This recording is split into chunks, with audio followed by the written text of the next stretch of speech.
e depois eu disponibilizo o vídeo para vocês, tá? Então, deixa eu compartilhar a tela.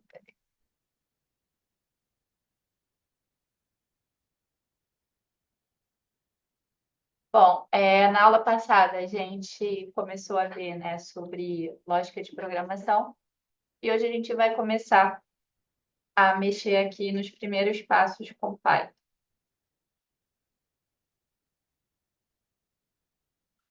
Então ele abre assim, aqui não está escrito nada, mas se apertar aqui no cantinho, ele abre o notebook numa outra tela, tá?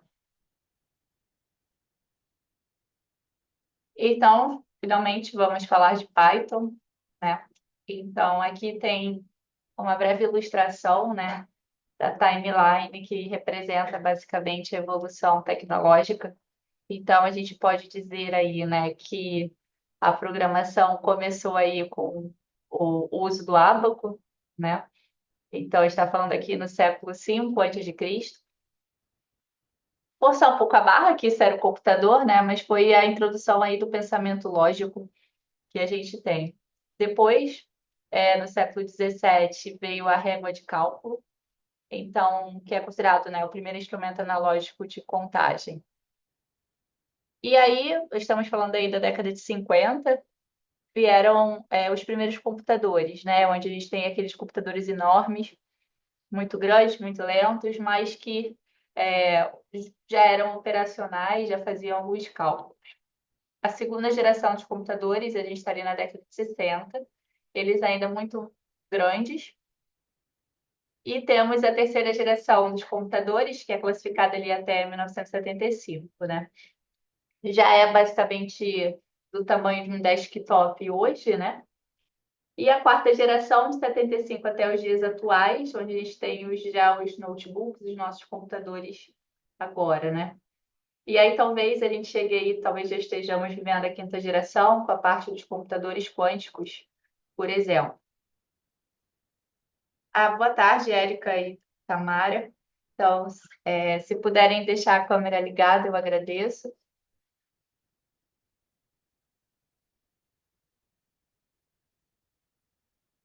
Mas então, por que a programação tem se tornado tão importante nos últimos anos, né? Então, assim, vocês devem ter já notado que agora a programação ela não está mais só concentrada na área de engenharia, né? Mas sim em todas as áreas, até quem é da área de humanas hoje em dia já está sentindo a necessidade de ter algum conhecimento básico de programação, né?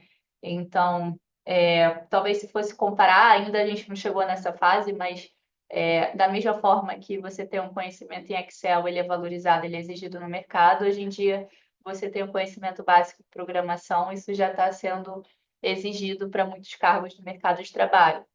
E aí a gente vê assim muito no mercado financeiro, a parte de comunicação também, essa habilidade de você saber programar, ela tem sido muito importante, principalmente na parte de gestão de dados, né? E também na parte de entretenimento, na parte de você fazer sugestão, né, de filmes, de notícias ou de playlists de música, por exemplo. Na parte do direito também a programação ela tem estado presente. Foi esse ano até, foi aprovada uma lei agora, né, que regulamenta o uso de inteligência artificial na área de direito como forma de acelerar é, o tempo, né, que um processo fica lá retido, né, em avaliação até chegar no juiz. Hoje já pode se usar IA para acelerar todo o trâmite que você precisa em relação ao processo. Ainda não vai ser utilizado para tomar decisões, mas sim como forma de você estudar aquele processo, de tentar fazer toda a parte teórica, né, de estudo que é feito por humano, hoje em dia já pode ser feito por uma inteligência artificial. Oi, Gabriel, boa tarde, não vi que você tinha chegado. Tudo bem. Bom, e aqui tem algumas notícias que eu deixei, que eu separei, já são um pouco antigas, né? Mas mostrando sobre vínculos empregatícios e tecnologia que estão aumentando, as novas vagas que estão surgindo, né? Então, novas vagas de emprego estão surgindo, a gente não sabe quais serão as vagas daqui a 10, 15 anos, talvez abram posições que a gente hoje nem imagina, né? E assim, tudo isso está surgindo, né? E a gente está tendo cada vez mais uma quantidade exorbitante de informação disponível, de dados disponível para a gente. Então, por exemplo, hoje você vai numa farmácia, você fornece lá o seu CPF, né? Para fazer uma simples compra, eles exigem isso. E esses dados, se você pedir para uma farmácia para divulgar que informações elas têm a seu respeito, isso é possível, você pode fazer isso. Teve uma jornalista que fez isso e ela ficou impressionada porque a farmácia tinha um histórico desde quando ela era adolescente. Todas as vezes que ela foi na farmácia, todos os remédios que ela já comprou. Então, esses dados certamente eles são usados para alguma coisa. Eles podem ser usados, por exemplo, para a definição de planos de vida, plano de saúde, para a parte até de liberar um crédito para você. Então, esses dados realmente você armazená-los e saber extrair informação útil com eles realmente é uma ferramenta muito importante, né? A gente vê hoje em dia aí o governo dos Estados Unidos, por exemplo, fazendo isso, né? E até influenciando nas eleições do país, né? Então, a gente fala aqui, né, da parte de explosão de dados, então a gente aqui consegue ver, daqui era até uma projeção, né, mas já está aqui no ano de 2025, a quantidade de dados, né, em zettabytes que estão surgindo aí no nosso mundo, né? E só para vocês terem uma noção, aqui é uma escala, né, do bit a yottabyte, só para a gente entender isso em termos de quantidade, né? E você já deve ter ouvido falar em Big Data. Então, o Big Data ele está aqui entre o petabyte e o yottabyte, né? Pelo menos o que é mais comum para a gente é até o terabyte. Então, você pegar um computador aí com SSD de 1 terabyte, ele já armazena uma grande quantidade de dados, né? Então, imagina que 1 yottabyte, quantos dados são, né? Então, contextualizando onde a gente está, né? Temos o crescimento exponencial do volume de dados, preço baixo de armazenamento de dados, então, assim, não é de graça, né? Esses dados têm que ser armazenados em algum lugar. Mas hoje em dia, uma pessoa comum, ela consegue pagar um armazenamento. Então, eu tenho armazenamento do Google Drive, por exemplo. Então, já está hoje em dia num preço que um usuário comum, não precisa ser dono de uma empresa, consegue arcar sozinho. E alta capacidade de processamento dos computadores. E também tem mais aqui, né? Às vezes, ao invés de você investir num supercomputador, num cluster, você pode alugar um espaço em nuvem e pagar exatamente o que você usa. Então, às vezes, no custo-benefício, fica até melhor você rodar o seu programa em nuvem do que você arcar com a compra e a manutenção de um cluster, por exemplo. Então, os dados são combustível para análise preditiva, né? Então, análise preditiva é aquilo que, a partir dos dados que você tem, você vai conseguir prever o que vai acontecer, né? E a gente já vê, já usa isso, às vezes até sem se dar conta. Então, por exemplo, filtros de spam dos e-mails. Então, existe um filtro ali antes de chegar na sua caixa de entrada, onde o e-mail ele já faz essa seleção, né, o servidor de e-mail que você usa, entre o que é spam e o que é e-mail de fato importante que você deseja ler. Programas de concessão de financiamento de casa própria, né? Então, o banco, né, que vai te emprestar o dinheiro, ele já sabe todo o seu histórico de crédito, de tudo, e já a partir dessa informação do seu histórico, do seu emprego, da sua família, enfim, da sua renda, ele vai te dar, né, X% em juros para financiar a casa própria.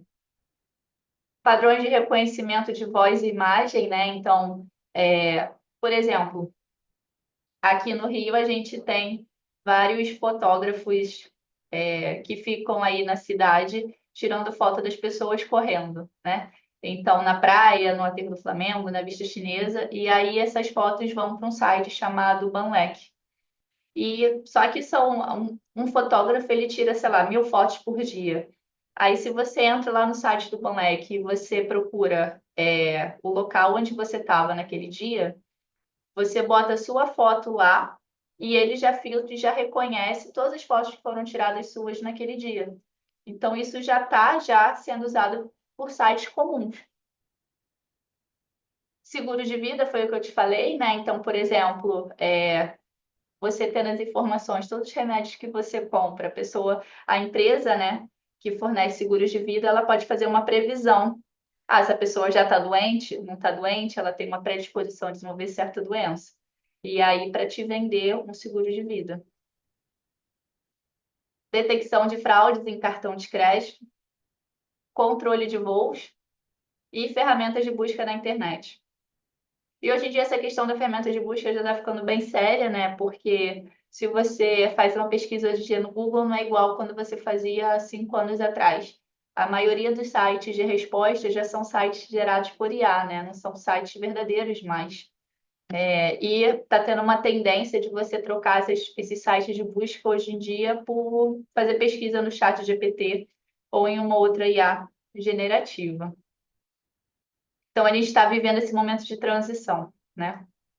E tudo isso é alimentado por dados, muitos dados, o famoso Big Data. E quando a gente aplica análise de dados, ciência de dados, para analisar essa quantidade de dados, né, é o que a gente chama da área Big Data Analytics. E aqui tem um site, depois vocês podem olhar do Wikipedia que eu peguei, sobre mais detalhes, né, sobre o Big Data, se vocês quiserem ver mais tarde. Então, aqui tem exatamente o que representa a ciência de dados, né? Então, a ciência de dados ela pode ser dividida aqui em 4 grandes partes, né? Descritiva, que é onde, a partir da análise dos dados, vai tentar entender a contextualização daquilo, o que que aconteceu aqui. Diagnóstica, para tentar achar a causa, né? O que causou isso? Se for um problema, se for um prêmio, enfim. Tentar entender a causa daquilo. Preditiva, que é o que vai acontecer, né? Então, fazer predições a partir da análise dos dados. E prescritiva, né? O que deve ser feito. E a inteligência artificial, ela está onde, né? Dentro de ciência de dados, né? Então, você pode imaginar que ciência de dados é uma área multidisciplinar, né? Então, envolve vários profissionais de diferentes áreas trabalhando em conjunto, porque envolve vários conhecimentos, habilidades diferentes, né? Então, você tem que lidar com estatística, matemática, a parte de machine learning, programação, conseguir usar, né? Criar bancos de dados, entender os negócios, ter um conhecimento de negócio. Então, depende. Se você está trabalhando com ciência de dados na área legislativa, você tem que entender de leis, né? Então, você vai precisar de um especialista que tenha esse conhecimento também. Técnicas de apresentação, visualização, porque se você for extremamente técnico e capaz, mas você não souber explicar o que você precisa fazer, o que você está desenvolvendo para o seu cliente, nada disso vai adiantar, né? Você tem que saber passar essa informação para uma pessoa leiga. E a gente aplica a ciência de dados para análise de dados, construir modelos preditivos e resolver problemas de negócio. Então, a gente aplica a ciência de dados quando a gente trabalha com machine learning, inteligência artificial. Então, agora surgiu outra expressão, né? Machine learning. Então, aqui tem uma ilustração, né, que mostra aonde se encaixa cada uma dessas expressões. Inteligência artificial, aprendizagem de máquina e aprendizagem profunda. Então, inteligência artificial é você ter um computador que ele de fato pensa que nem nós, tá? Então, a gente ainda não alcançou esse status. Então, a gente pode pensar nesses filmes de ficção científica, por exemplo. A aprendizagem de máquina é uma área da inteligência artificial, na qual você tem programas que são desenvolvidos para baseado no pensamento humano, né? Como é que o cérebro funciona? Então, esses algoritmos de machine learning, eles foram desenvolvidos e inspirados no raciocínio humano. Mas as máquinas não pensam por si só. E deep learning está dentro de machine learning, que é um tipo, né, de modelo de machine learning, onde você tem uma rede, são redes neurais que possuem múltiplas camadas, né? Então, geralmente Eles são mais aplicados para imagens, para vídeos, para voz. Então, a gente pode pensar aqui, fazer essa associação, né? Que machine learning, né, é um meio para se alcançar a inteligência artificial. Então, aqui tem uma ilustração mostrando a diferença entre uma rede neural simples e uma rede deep learning. Então, a gente pode ver aqui que a gente chama esses círculos em sequência, né? A gente chama de cada círculo é um neurônio, então é baseado no cérebro humano, e cada camada de neurônios a gente chama que é uma camada da sua rede. Então, em vermelho é a rede de entrada, a rede que está ali recebendo seus dados. A camada em amarelo seria a camada intermediária. Então, uma rede neural simples aqui, ela está ilustrada tendo apenas uma camada. E a rede Deep Learning, ela tem aqui, por exemplo, 4 camadas. E a camada em azul seria a sua camada de saída, né? Que é onde ela vai, a partir dali já está dando os dados de saída. Então, o Deep Learning, né, ele é responsável por avanços recentes na parte de visão computacional, reconhecimento de fala, processamento de linguagem natural, que é quando você trabalha com textos, tá? E reconhecimento de áudio. E aqui tem os casos reais, né? Como quando você, de aplicação de ciência de dados. Então, o Grupo Pão de Açúcar, ele aplicou ciência de dados aqui para fazer análise preditiva, para tentar ver, assim, aqui em relação a tentar associar o que o cliente mais gosta, quais são as marcas e os itens que o cliente mais consome, por exemplo. Tem a Nike também usou aqui IA para otimizar processos, aumentar o conhecimento sobre o próprio público e desenvolver novas linhas e produtos. Então, ela fez um software voltado para atletas. Então, essa plataforma gera informações, né, como batimento cardíaco, velocidade, quantidade de passos dados, e o consumidor tem acesso a informações do seu interesse sobre a sua própria prática esportiva. E aí, o que que eles fazem, né? A empresa incentiva o compartilhamento das informações nas redes e acaba fazendo uma propaganda ali, da marca e cria um sentimento de competição. Aí tem da Amazon, mas a gente pode ver, por exemplo, um outro exemplo é Netflix, Spotify, Amazon, todos os canais de streaming, né, utilizam bastante a parte de ciência de dados. E aqui, né, pensando, ciência de dados é para mim, sim, é para qualquer pessoa interessada em aprender sobre, mas tem alguns erros aqui para a gente não cometer, né? Então, achar que o aprendizado é fácil e rápido, começar por problemas muito complexos e focar apenas em programação. A programação ela é extremamente importante, mas ela não é o único ponto, né? Então, você tem que desenvolver a lógica, você tem que entender o seu problema que você vai procurar solucionar também. E a programação em si, ela está ali com 50%, mas também você pode só gerir um projeto de ciência de dados, né? Você pode ter outra pessoa programando para você.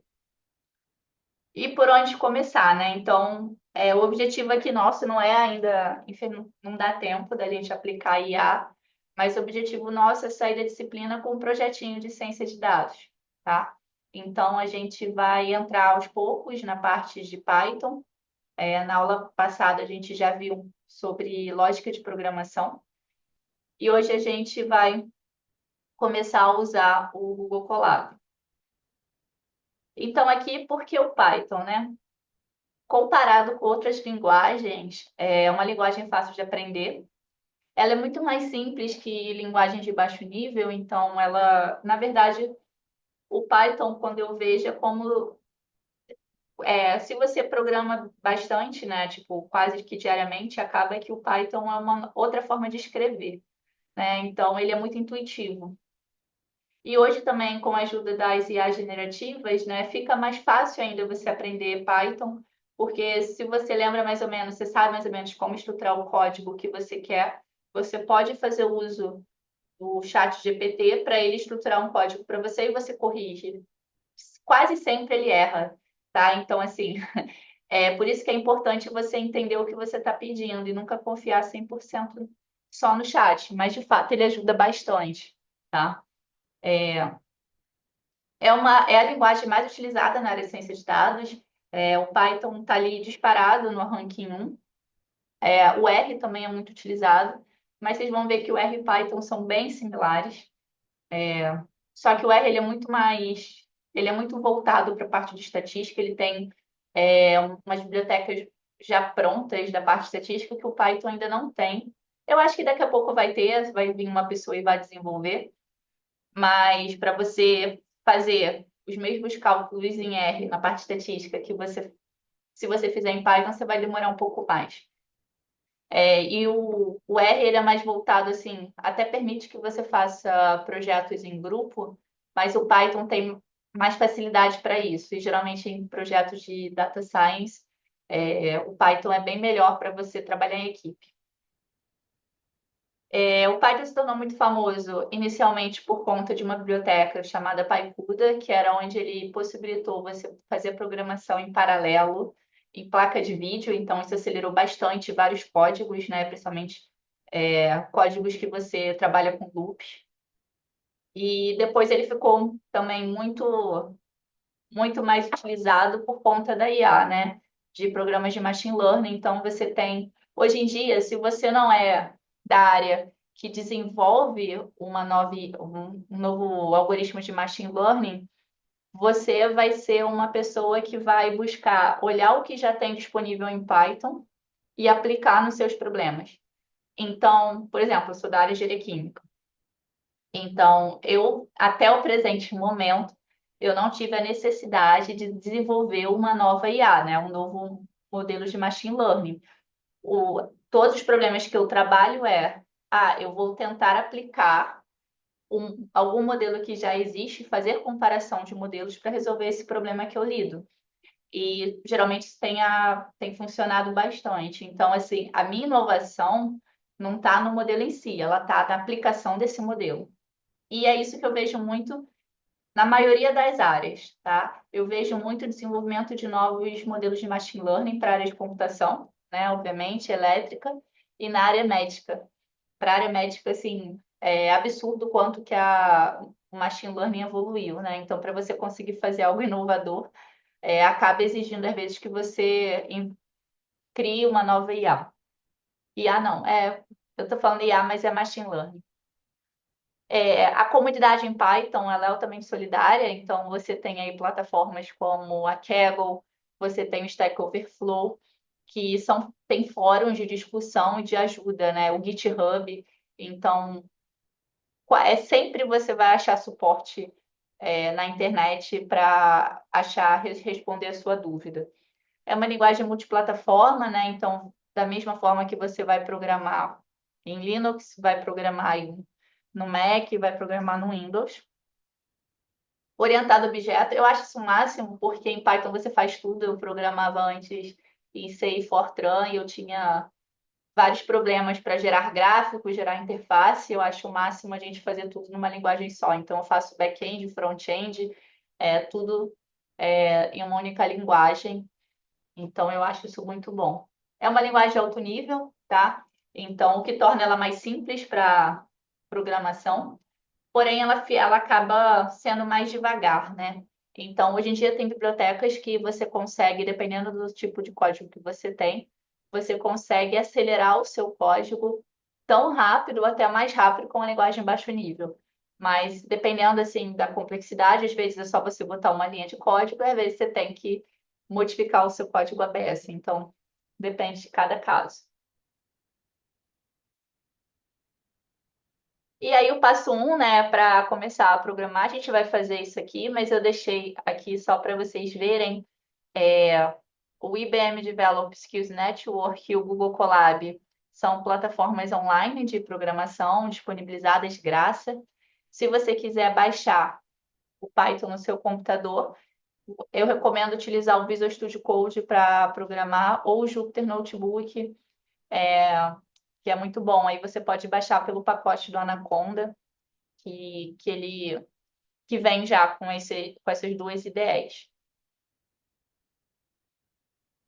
Gente, comentários, tudo certo?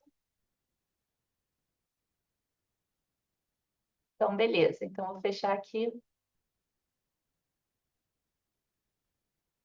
Então, aqui tem um desafio para vocês fazerem. Eu vou liberar daqui a pouco. E são dois, né? Então, depois que eu terminar a aula teórica, vocês vão fazer, tá? E eu já vou aproveitar e já vou entrar em tipos de variáveis.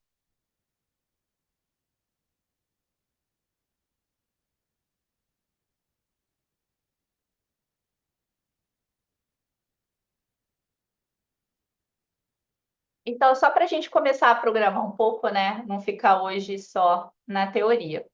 Ah, uma observação, uma pergunta, na verdade, para quem não estava aqui na aula passada. Então, o Gabriel eu já sei que já usa, né? Mas a Tamara e a Érica, se vocês conseguiram usar o Google Colab. Eu ainda não tentei, não acessei. Tá, então faz isso agora, Tamara, por favor. Clica aqui no seu buscador e escreve Google Colaboratory. Aí é importante você estar logada no Google, tá? Érica também, então vamos voltar. Então, a primeira coisa que vocês vão fazer é entrar no Google e logar na sua conta pessoal.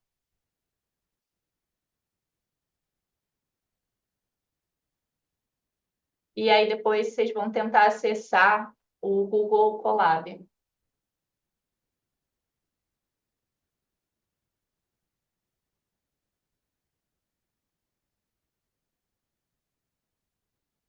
Se apertar assim no Google, né? Aí é a primeira opção. Aí abre essa página aqui, é só apertar novo notebook.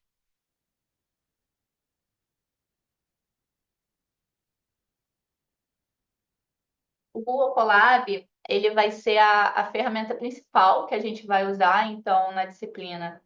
Então, assim, a vantagem é que você não precisa instalar o Python na máquina local e a gente, usando ele, a gente está, na verdade, fazendo uso de um servidor da Google. Aí aqui no cantinho, ó, eu posso clicar em conectar, aí ele vai se conectar a um servidor que está disponível e eu posso começar a programar em Python aqui. E tudo que está aqui dentro, a gente chama de notebook, né? Esse notebook que tem essa extensão IPYNB, eu posso fazer o download. E aí eu posso baixar ele de duas formas, como o próprio notebook. E aí, se eu baixar ele nesse formato de notebook, eu, eu vou conseguir abrir ele no Visual Studio Code ou no Jupyter Notebook, se eu tiver instalado na minha máquina. Ou eu posso fazer o download no formato da extensão .py, que é a extensão de script de Python também, tá? Mas se eu quiser deixar ele na nuvem, tudo que está aqui vai estar sendo salvo numa pasta que vai aparecer para vocês a primeira vez que vocês usarem essa Colab Notebooks, tá? Então, todos os arquivos que vocês usarem dentro do Colab, como está logado na conta de vocês, vai estar sendo salvo de forma automática nessa pasta. E às vezes, por exemplo, quando vocês abrem um arquivo no EAD, vocês vão vir aqui e vocês vão optar, porque aí vocês não vão conseguir salvar, né? Porque o arquivo ele está na minha pasta de professora. Então, vocês vão pedir para salvar uma cópia no Drive, tá? Aí ele já vai fazer uma cópia automática no Drive de vocês. Então, isso aqui serve para todo mundo, viu, gente? Sempre que vocês estão abrindo o notebook do EAD, vocês precisam fazer salvar uma cópia no Google Drive.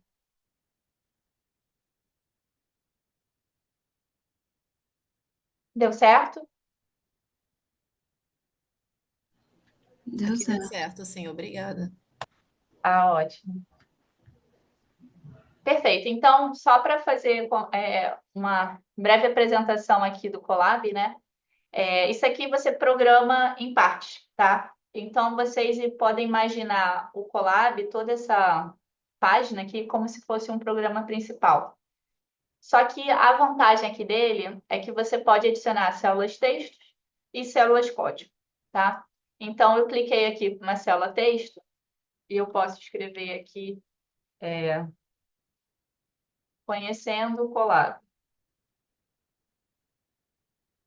E aí, para rodar, né, eu aperto Shift Enter. E aí, como eu botei o jogo da velha, né, ele cria um título para uma seção. E aqui é uma célula código, então eu vou atribuir uma variável. Então, A recebe 4. Esse igual em programação, ele não é igual matemático, tá? Ele é um igual de assignação. Então, você sempre lê o lado esquerdo recebendo o que está do lado direito, tá? Essa é a leitura. Novamente, para rodar, eu aperto o Shift e Enter. Aí ele roda, tá? Então, por exemplo, eu criei o A aqui, né? Se eu, em outra célula, pergunto quem é A, ele vai ter esse A na memória, tá? Então, tudo que eu declaro em uma célula código, ele vai estar conhecido no meu programa inteiro. Tive problema aqui, uma célula eu rodei, ficou rodando ad eterno. Aí eu venho aqui, ó, no ambiente de execução, e eu peço para desconectar e excluir, eu posso reiniciar a sessão, vou desconectar. Quando eu faço isso, eu não perco o que eu escrevi. O que eu perco é o que foi salvo na memória, tá? E aí eu desconectei do servidor, tá vendo? Então, se eu pergunto quem é A dessa vez, ele primeiro está fazendo a conexão aqui com o servidor novamente, e ele vai dar um erro, ele vai falar, o A não está definido. Então, eu tenho que rodar novamente a célula, criar o A para conseguir recuperar esse valor, tá? Mas beleza. Então, vamos lá para a aula de tipos de variáveis. Então, como é que a gente nomeia uma variável em Python, né?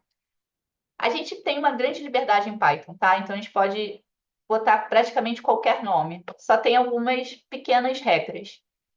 Nunca comece o nome de uma variável com um símbolo ou um número. Então, por exemplo, não é legal a gente falar que a minha variável vai se chamar Azinho. Então, Azinho, ele não aceita. Ele vai dar um erro, tá? Ou fazer assim, ó, 3A, recebe 8. Ele também não deixa você nomear uma variável chamada 3A. Não possui símbolos matemáticos pertencentes à sintaxe do Python. Então, não podemos nomear a variável com esses símbolos. A gente também não pode deixar espaço em branco. Então, se eu quiser colocar A1, eu não posso nomear assim, tá? Que ele não deixa. Uma alternativa é eu botar a underline 1. Aí eu tenho uma variável agora que se chama a underline 1, tá?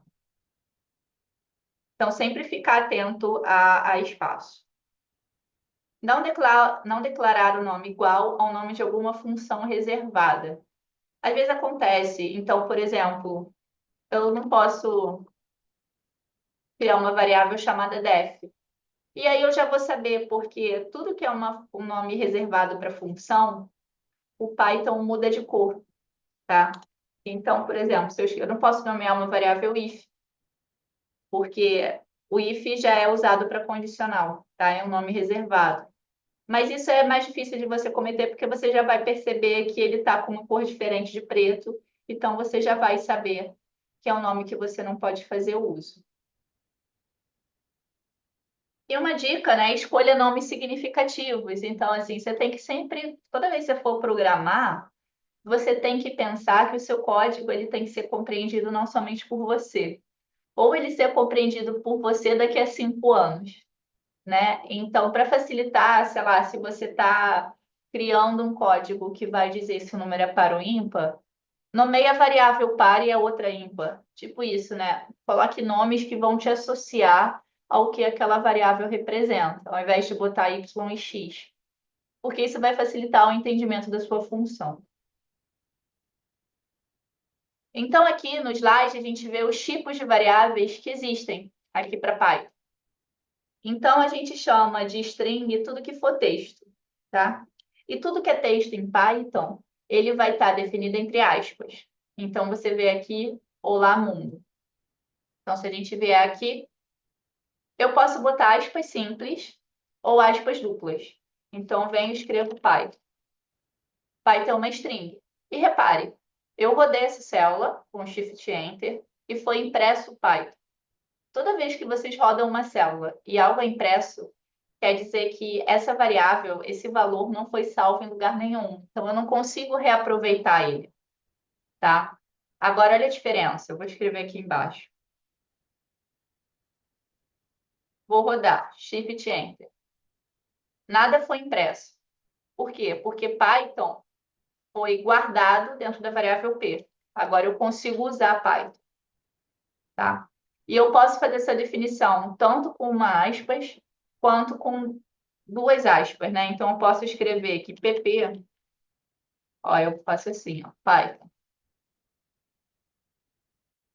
Então, pp e p são a mesma coisa aqui, tá? A única coisa que eu não posso fazer, deixa eu criar, eu vou escrever em cima da variável p, né? Então, estou fazendo uma atualização. P recebe, eu não posso fazer isso aqui, ó. Ele nem deixa, ó, tá vendo que ele já está iluminando aqui de vermelho. Eu não posso misturar aspas simples com dupla. É a única restrição. Então, tudo que é texto, então pp eu não estraguei, né?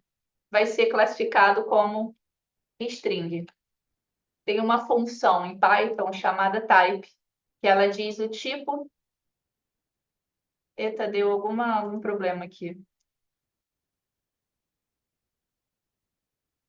eu ver se... Tá.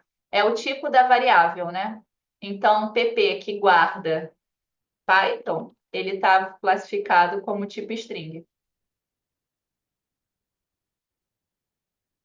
Aí a gente tem números inteiros, né? Então, aqui, e tem a função do Python que converte outros números em números inteiros.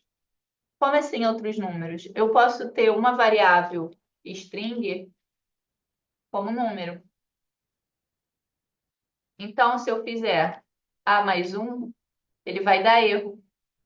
E o erro do Python é sempre muito útil, tá? Ele escreve aqui, olha, eu não posso concatenar string not int com string, tá vendo? Ele dá um erro aqui associando que é algum problema com o tipo da variável. Então, o que que eu tenho que fazer? Eu tenho que converter a minha variável A para número inteiro. Aí sim eu consigo fazer a soma, tá?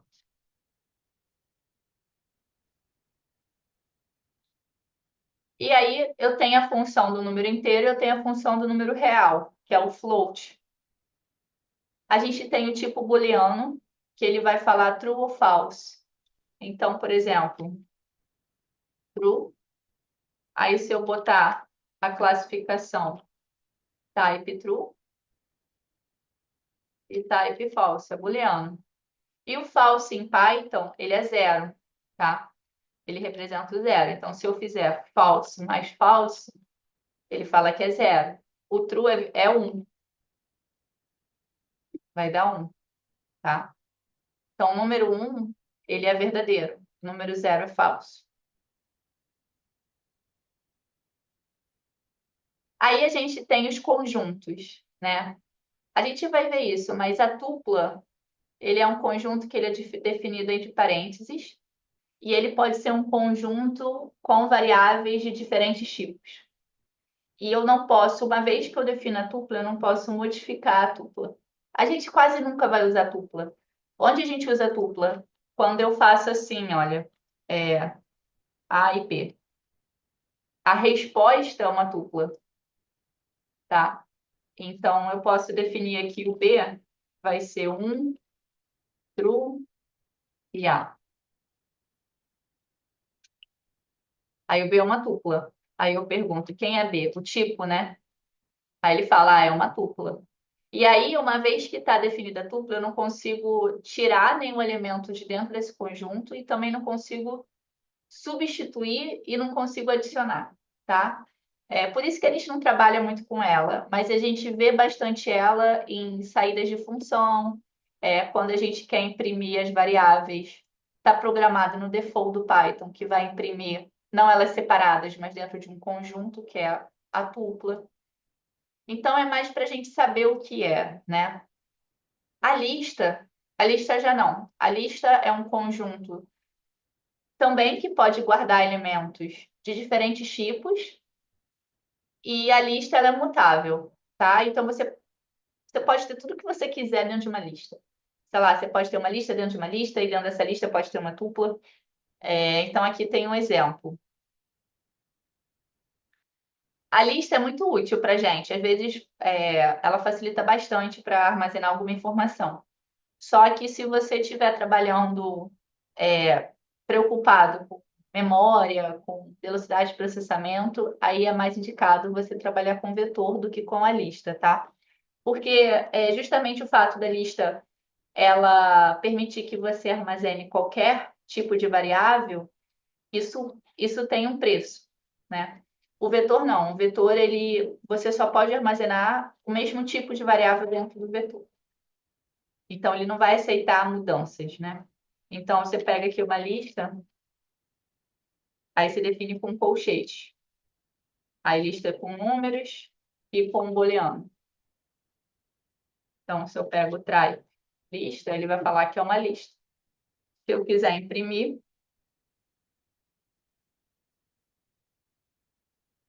e aí temos o dicionário. O dicionário, ele é interessante. Às vezes a gente utiliza ele mais que tupla. E o dicionário, diferente da lista e da tupla, a posição dos elementos que são armazenados no dicionário não é importante. O que é importante é o que o dicionário armazena. Então, o dicionário ele sempre vai ter dois elementos principais, a chave e o valor, tá? Então, aqui, por exemplo, o dicionário é definido com chaves, né? E aí eu tenho uma chave chamada lógica, dois pontos, e o que que lógica guarda? Guarda um valor. Aí pode ser um valor sozinho, pode ser um conjunto, pode ser uma lista, pode ser uma tupla, pode ser um outro dicionário. A gente vai trabalhar um pouquinho com eles. E aí temos o vetor, que é o array. Para a gente utilizar vetor, a gente vai precisar utilizar uma biblioteca em Python chamada NumPy. A gente vai trabalhar bastante com vetores, a gente vai ver. Mas até o momento a gente só fez uso de funções tipo type, int. A int aqui tem o float, né? Então, se eu pego o float de 1.2, eu tenho o valor real 1.2. São funções que já estão na raiz do Python. Agora, se eu quiser trabalhar com vetor, eu tenho que fazer uso de uma biblioteca, que é a NumPy. Aí, isso aqui é a forma convencional de você importar essa biblioteca. Então, eu venho aqui e estou criando uma abreviação, um apelido para essa biblioteca NumPy, estou falando que é NP. Por que NP? Porque toda função que eu for utilizar que pertence a NP, aí aqui tem várias, ó, tá vendo? Eu preciso fazer referência à biblioteca, para o Python saber que função é essa. Então, a NumPy tem uma função chamada zeros, que é para criar um vetor de zeros. Então, são 5 elementos zeros. Então, o nome da função é zeros, que vem da biblioteca NumPy. Então, para eu não escrever numpy.zeros, eu uso a abreviação np.zeros. É assim que a gente faz uso de funções pertencentes à biblioteca, tá? Mas a gente vai trabalhar com isso mais à frente. E aí a gente tem as séries ou data frames, que são estruturas de dados quando a gente está lidando com, por exemplo, como se fosse tabelas, né? Então vamos dizer aqui que um data frame é como se fosse uma planilha do Excel e a série é como se fosse uma única coluna do Excel sem o título. Isso é uma série. E a gente vai trabalhar bastante com o data frame na parte de análise de dados na disciplina. Então, isso foi para dar um gostinho aí para vocês. Na aula que vem eu vou começar e vou destrinchar com vocês os tipos de variáveis, então a gente vai seguir com essa aula. E deixa eu aproveitar e só para mostrar aqui o que seria um data frame para vocês e uma série, né? Então, deixa eu só fazer uma demonstração aqui. Vou abrir um Excel.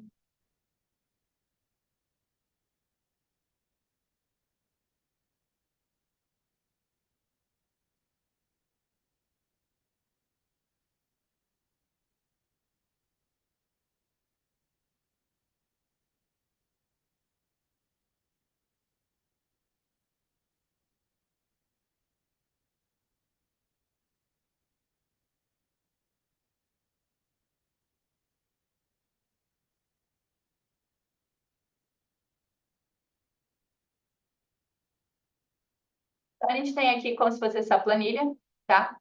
Eu vou salvar aqui e botar exemplo.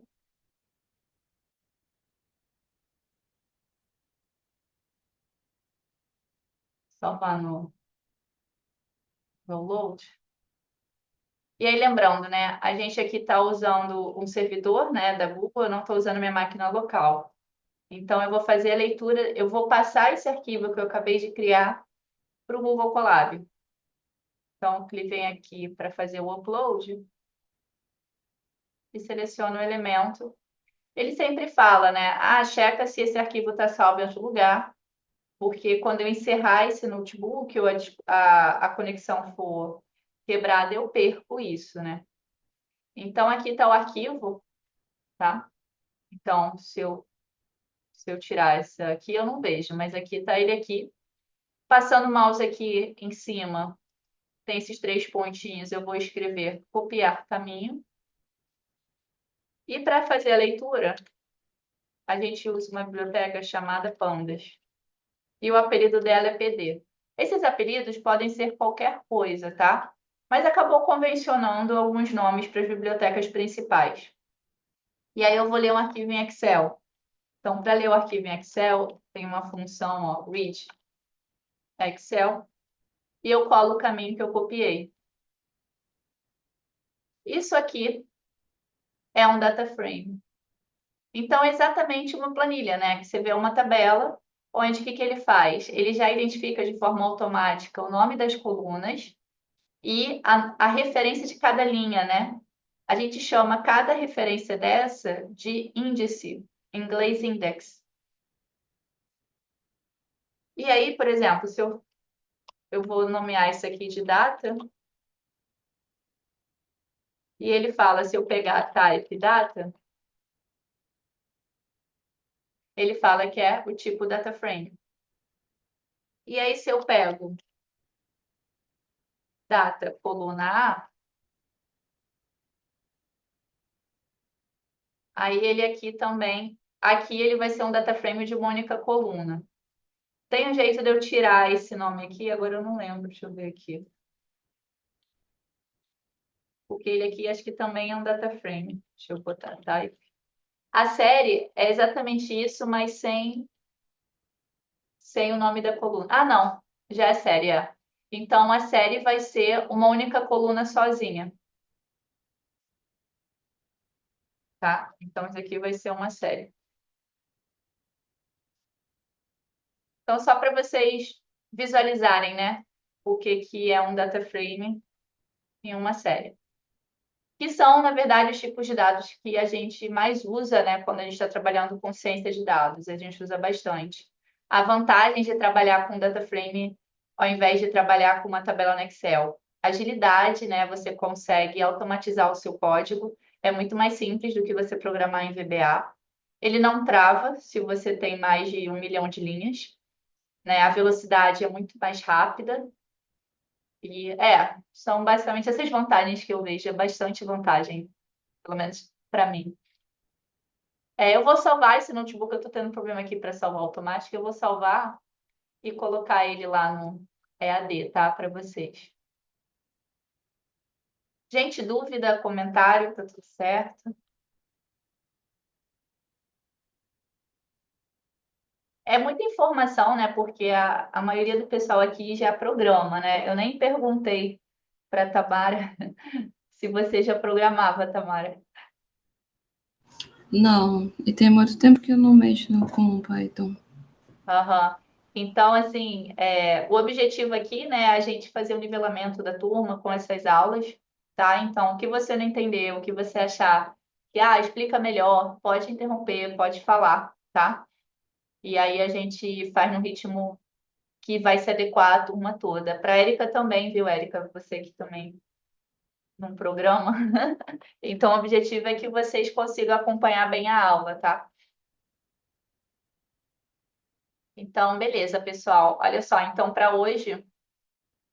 Eu vou liberar as salas, né, para Tamara e para Érica e para o Gabriel, que não conhecem o esquema. Eu vou fazer o seguinte: eu vou criar breakout rooms, e aí a Isabela Chiara, que vocês estão vendo, ela é a monitora da turma, então ela vai ficar disponível para vocês para tirar as dúvidas do desafio, tá? Então, até às 5, a Isabela vai ficar disponível para auxiliar vocês. Eu não vou conseguir ficar hoje, que eu vou ter uma reunião daqui a pouco, mas o desafio já está aberto, são esses desafios aqui, primeiros passos, e o outro desafio com o mesmo nome, que é um notebook, tá? Que vocês vão ter que abrir e resolver. E aí, quem não puder ficar, é, já está liberado depois da aula. E aí eu sempre deixo uma semana de prazo para vocês enviarem o dever concluído, tá? Então, a nota da disciplina são essas atividades semanais. Então, é muito importante que vocês resolvam, façam os desafios. Eu aconselho vocês fazerem logo sempre depois da aula, porque está tudo fresquinho, são desafios relativamente rápidos. E no final vocês vão ter um projeto individual que é para construir um dashboard. Então a gente vai ter aula disso, mas vocês vão pensar aí sobre que tipo de dado vocês querem construir. Pensar assim, é como se fosse criar um Power BI, né? E aí vocês vão ter, acho que eu até botei aqui no cronograma, deixa eu ver. Eu botei aqui basicamente 2 semanas, a gente não vai ter aula, mas eu vou estar aqui, a Isabela também, para ajudar vocês a desenvolverem esse projeto. E aí no dia 7 de julho vocês apresentam, tá? Então eu vou criar aqui as salas, só um momentinho.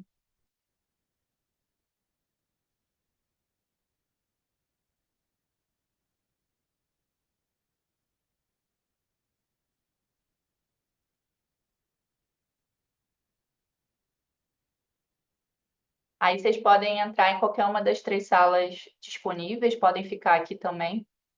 É. E é isso, gente. As salas estão abertas. Bom, boa atividade aí para todo mundo. E a gente se vê na semana que vem. Isabela, fica aí que Obrigada, Amanda. eu vou botar você como